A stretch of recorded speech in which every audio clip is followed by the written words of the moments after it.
I think I might be the only member of this committee that was actually on an H-1B visa. I am an immigrant from India, and when I came to the United States at 16 years old by myself, I was on a student visa. For those who think it's easy, even for those who come here legally, to get status, it took me 17 years to get my citizenship, and I was on an H-1B in that process. So I do know this program well. I believe I was not one of the people who was hired with an abuse of the program, and it's a real honor to be here now on this committee. And so I do believe that this H-1B program is critical to ensure that our country is able to bring in the talent that we need to ensure a strong workforce and economy. But it's true that it has not been reformed in decades and is in dire need of repair. And I think that this bill, in a small way, it is not the big reform that I think many of us believe is necessary, but in a small way, I think it puts forward very important reforms that would stop outrageous and unfair abuses of the program, so that we can protect American workers and that we can make sure that foreign workers who are brought to this country under H-1Bs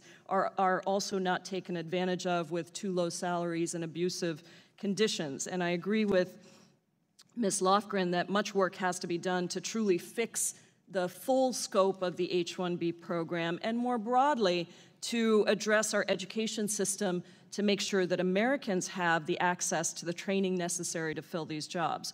Because the reality is, Mr. Chairman, that no one wins when American companies cannot hire people with the skills needed for our businesses to innovate and grow. And research shows that tech companies do hire 5 new workers for every 1 H-1B that they apply for. So when we fail to meet the needs of American businesses, U.S. workers are losing job opportunities too.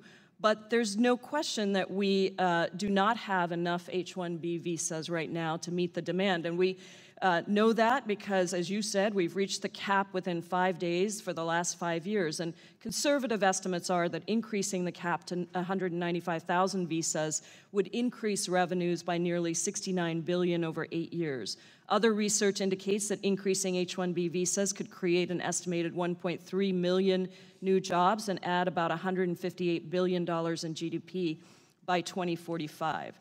We have much to gain from reforming the H-1B system in a way that ensures that American workers are able to access the skills they need, access the jobs that are available.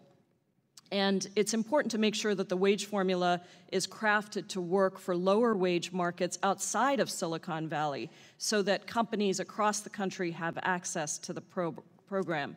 I do want to caution that we don't broad brush the existing abuses of the H-1B system in a way that is xenophobic or contributes to a particular stereotype of workers from a certain region. I'm aware that 74% of the workers that get H-1B visas are from India.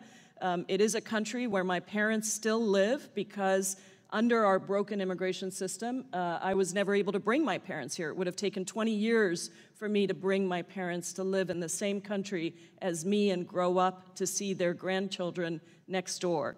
And so let's be clear that while there are abuses that we have to crack down on, we must crack down on, we must protect U.S. workers, the reality is that there are many Indian companies and Indian workers who are contributing a great deal to our economy. And I would just say that there are statistics that the IT sector employs more than 100,000 workers in America, and that India's IT sector has invested and generated payments of more than $20 billion to U.S. federal, state, and local taxes.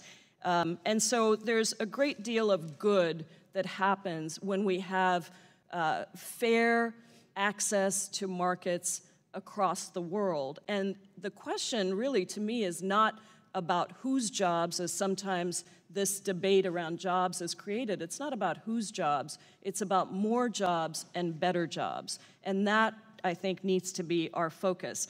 I do need to say that I'm disappointed that we are not addressing bigger issues and problems within the immigration system. A comprehensive immigration reform bill, for example, that garnered 68 bipartisan votes in the U.S. Senate in 2013. The DREAM Act, which would pass the House of Representatives if brought to the floor, or even that I hope that this committee would consider the ASPIRE Act, a bipartisan bill that Ileana Ros-Lehtinen, Yvette Clarke, and I introduced around TPS and temporary protected status.